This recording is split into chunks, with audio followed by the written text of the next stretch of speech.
Aminin nyo, bago nyo i-flush ang inodoro, tinitignan nyo muna ang gawa ninyo, diba? So, huwag kayong mahiya. Magandang habit yan.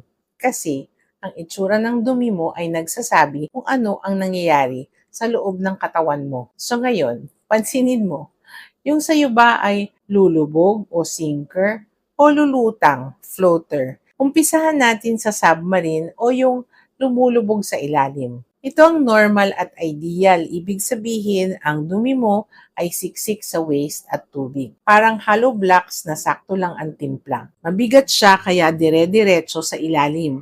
Good job ang tiyan mo. Nagawa niya ng maayos ang trabaho niya. Pero, paano kung naging salbabida? Nakalutang lang sa tubig. May dalawang dahilan yan. Ang unang dahilan, hangin. Kung kumakain ka ng maraming gulay, beans o high fiber na pagkain, nagpa-party ang good bacteria sa tiyan mo. So nagpuproduce sila ng maraming gas o hangin.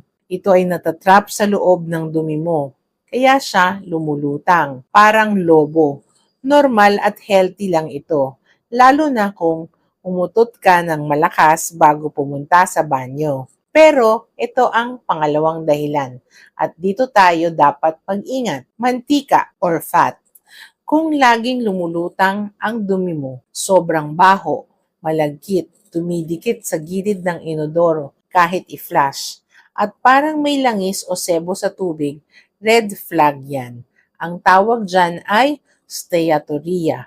Ibig sabihin, hindi natutunaw ng katawan mo ang taba sa kinakain mo. Baka may problema ang gallbladder mo o ang abdo mo. Kaya next time bago mag-flash, i-check muna kung submarine ba o salbabida. Kung puro langis ang nakalutang, pa-check up na sa gastroenterologist. Tag mo yung tropa mong laging matagal sa banyo and follow for more gut facts.